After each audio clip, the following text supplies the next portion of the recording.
नमस्कार, बहुत स्वागत है आपका। आप देख रहे हैं गुरुजी के ज्योतिष सीक्रेट। वृषभ राशि, 9 अक्टूबर को देवगुरु बृहस्पति वक्री होने जा रहे हैं। देवगुरु बृहस्पति वर्तमान समय में वृषभ राशि में चल रहे हैं और वृषभ राशि में ही वक्री होंगे। 4 फरवरी 2025 को देवगुरु मार्गी हो जाएंगे और 14 मई 2025 तक वृषभ राशि में रहेंगे। इसके बाद वो मिथुन राशि में प्रवेश करेंगे। तो आपके ऊपर देवगुरु का वक्री होने से क्या प्रभाव पड़ेगा, क्योंकि देवगुरु धन, शिक्षा, संतान, विवाह, मान सम्मान और सफलता के कारक हैं।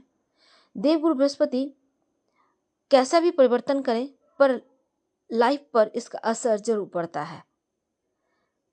देवगुरु बृहस्पति की अगर हम बात करें, देखिए इनकी दृष्टियां बहुत शुभ होती है, इंपॉर्टेंट हो जाती है, महत्वपूर्ण हो जाती है, क्योंकि देवगुरु बृहस्पति की दृष्टि में अमृत वर्षा है। और सबसे महत्वपूर्ण ये है कि देवगुरु बृहस्पति की दृष्टि के बिना देवगुरु बृहस्पति के प्रभाव को भी आप नहीं समझ पाएंगे। तो देवगुरु बृहस्पति जहाँ हैं वहाँ से ज़्यादा महत्वपूर्ण उनका प्रभाव पे है, उनकी दृष्टि कहाँ पर डाल रहे हैं ये महत्वपूर्ण होता है। तो देवगुरु बृहस्पति की दृष्टि को समझना सबसे आवश्यक है। तो मन में थोड़ा सा आपको लग रहा होगा कि हमने वक्री स्थिति की बात की है, लेकिन अब हम इनके दृष्टि की बात कर रहे हैं। देखिए, वक्री स्थिति में होने का मतलब होता है पीछे की ओर चलना, हालांकि ये चलते नहीं है, आभास होता है। अब देखिए, वक्र अवस्था यानी कि पिछली राशि का थोड़ा सा प्रभाव रहेगा। यानी वृषभ राशि में देवगुरु बृहस्पति चल रहे हैं, वक्री अवस्था में आएंगे तो मेष राशि में दिखाई पड़ेंगे। तो थोड़ा सा यहाँ पर एक बात याद रखिए कि एक परिक्रमा करने में देवगुरु करीब 1 साल के लगभग का वक्त लगाते हैं। और इनकी चूंकि हम दृष्टि की बात करें, जिस घर में बैठे हैं वो घर का फल तो आपको मिलेगा ही। अब देखिए, पीछे की ओर जा रहे हैं, यानी एक ऐसे कोण पर देवगुरु हैं जहां से महसूस हो रहा है, प्रतीत हो रहा है कि वो पीछे जा रहे हैं। दूसरी बात, अब देखिए इसमें वक्री अवस्था में होने का मतलब होता है 3 गुना ज़्यादा अधिक फल देना। और ज्योतिष में वक्री अवस्था को प्रतीत होना कहा गया है।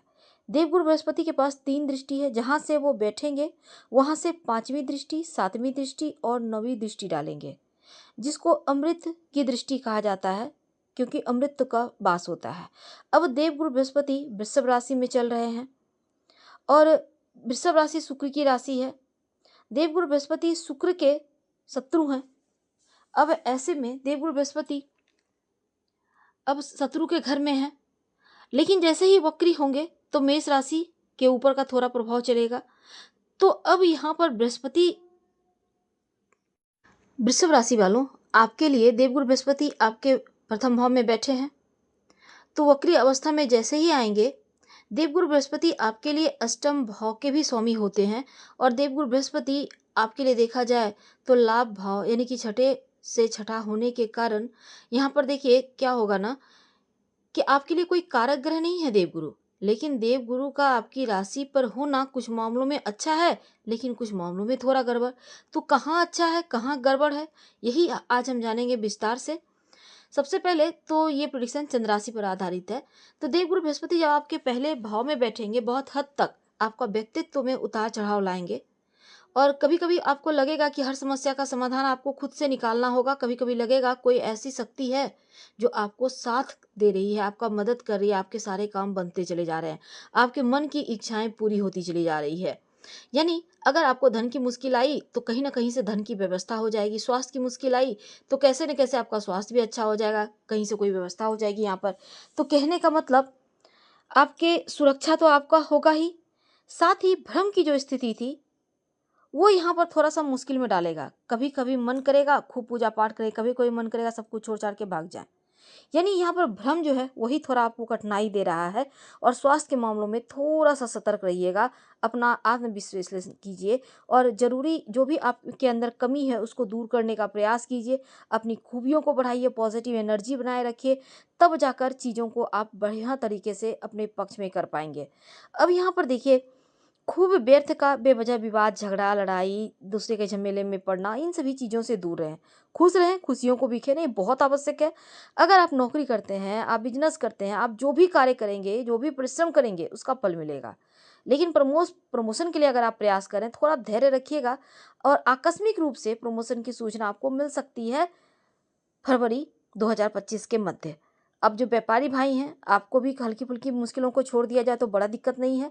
सावधानी रखें, खासकर बच्चों की तरफ से कोई बढ़िया समाचार मिलेगा, सुखद समाचार मिलेगा। देवगुरु बृहस्पति की जो दृष्टि है ना, पंचम भाव पर है। अब देवगुरु भले ही शत्रु राशि वृषभ राशि में बैठे, लेकिन वृषभ वालों के लिए उनकी जो दृष्टि है अमृत का काम करेगी। तो पंचम भाव संतान का है, शिक्षा का है, प्रेम का है।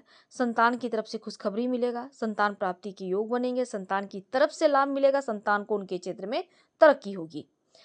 अगर आप संतान को अपने साथ अपने काम व्यवहार में लाना चाहते हैं तो भी आ सकते हैं।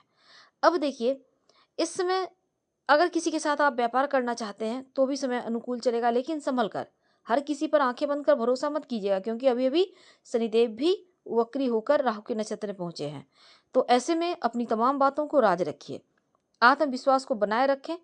कोई भी नया काम शुरू करने के पहले अपने कॉन्फिडेंस लेवल को बढ़ाइए, बड़ों की सलाह लीजिए। प्रेम संबंध हालांकि बढ़िया रहेगा, स्थिरता आएगी। और अगर प्रेम से विवाह करना चाहते हैं तो समय अनुकूल है। दाम्पत्य जीवन बढ़िया रहेगा, जीवन साथी का सपोर्ट मिलेगा। देवगुरु बृहस्पति के पास 3 दृष्टि है। अब देवगुरु बृहस्पति जो है आपके लिए श्रेष्ठ फलदायक नहीं है, लेकिन जो इनकी दृष्टि है ना, वो जरूर शुभ फल देगी। तो उनकी दृष्टि क्या है? अब देखिए, कोई भी ग्रह कहीं भी बैठे पर दृष्टि का महत्व अलग है। अब उनकी जो दृष्टि है प्रभावशाली रहेगी, श्रेष्ठ प्रभाव डालेगा। सबसे पहली बात यह है, देवगुरु बृहस्पति की जो दृष्टि है यहाँ पर शत्रु राशि में बैठेंगे तो थोड़ा कमजोर रहेगा उनका प्रभाव, संपूर्ण फल नहीं दे पाते हैं देवगुरु बृहस्पति की, लेकिन दृष्टि जो है वो फल देगा। पंचम भाव पर पड़ेगा, इसलिए प्रेम जीवन, विद्यार्थियों की लाइफ और संतान की तरफ से तमाम चीजें आपकी बढ़िया है, आपकी टेंशन दूर होगी। पहली बात, संतान सुख मिलेगा। देवगुरु बृहस्पति वक्र काल में सहयोग देंगे आपको। देवगुरु बृहस्पति की 7वीं दृष्टि आपके सप्तम भाव पर पड़ेगी, तो दाम्पत्य जीवन में परेशानी है तो उससे बचाएंगे। दाम्पत्य जीवन में प्रेम बढ़ेगा, अस्थिरता और मतभेद जो थे वो समाप्त होंगे। और अगर जो परेशानियां थी, रिश्तों में मतभेद थे, दूरियां थी, वो खत्म होगा। यहाँ पर देवगुरु बृहस्पति आपकी रक्षा तो करेंगे, दाम्पत्य जीवन को बचाने के लिए आपको सहायता भी करेंगे।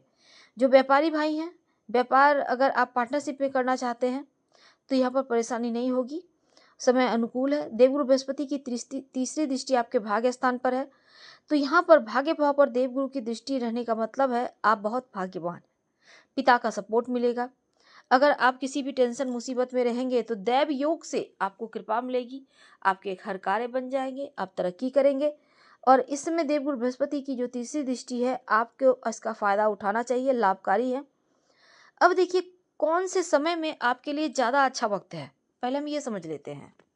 शुभ तारीखें, तो वो तारीखें जो आपके लिए अति शुभ हैं। देखिए, 2025 में 5 जनवरी से 15 जनवरी तक का जो वक्त है आपके लिए बढ़िया है, कोई भी इंपॉर्टेंट कार्य कर सकते हैं, आपके लिए श्रेष्ठ रहेगा। लेकिन 22 जनवरी से 22 अक्टूबर से 31 अक्टूबर तक थोड़ा सावधान रहिएगा। याद रखिए, 22 अक्टूबर से 31 अक्टूबर तक थोड़ा सावधान रहिएगा। और इसके बाद 15 दिसंबर से 25 दिसंबर के मध्य थोड़ा सावधान रहिएगा। इस दौरान स्वास्थ्य को लेकर परेशानी हो सकती है। अभी जो अक्टूबर वाला है ये ग्रहण का प्रभाव है, याद रखिए। कार्यक्षेत्र में कोई ना कोई हल्की मुल्की मुश्किलें दिख रही हैं, मानसिक रूप से अशांति ना हो, इसका ध्यान रखिएगा। ओम ब्रिंग बृहस्पति नमः, जो बृहस्पति देव है उनका मंत्र का जप कीजिए, दिन में कीजिएगा, आपकी मर्जी जितनी बार कर सकते हैं। और मन ही मन कीजिए, कभी भी काम धाम करते करते, अब महिलाएं हैं किचन में काम कर रही हैं, करिए, मंत्र जप कीजिए, कोई दिक्कत नहीं है। जो पुरुष है ऑफिस में है, व्यावसायिक स्थल पर है, आप खेती किसानी करते हैं, आप वहीं पे कीजिए, तो मंत्र जप कीजिए और यहाँ पर चीज़ें स्थिर रहेगी। तो अगर आप अविवाहित हैं तो वक्री अवस्था में देवगुरु के आने से आपका विवाह प्राप्त होने के योग है, संतान प्राप्ति के योग बनेंगे, तो बहुत हद तक बहुत सारी चीज़ें बेहतर हो जाएगी। हम आपसे विदा लेंगे। जानकारी अच्छी लगे तो लाइक कर सब्सक्राइब करें, शेयर करें, कमेंट करें। धन्यवाद। लाइफ से मैच करें तब लाइक कर सब्सक्राइब करें। अपनों से शेयर करें और कमेंट में हर हर महादेव जरूर लिखें। धन्यवाद।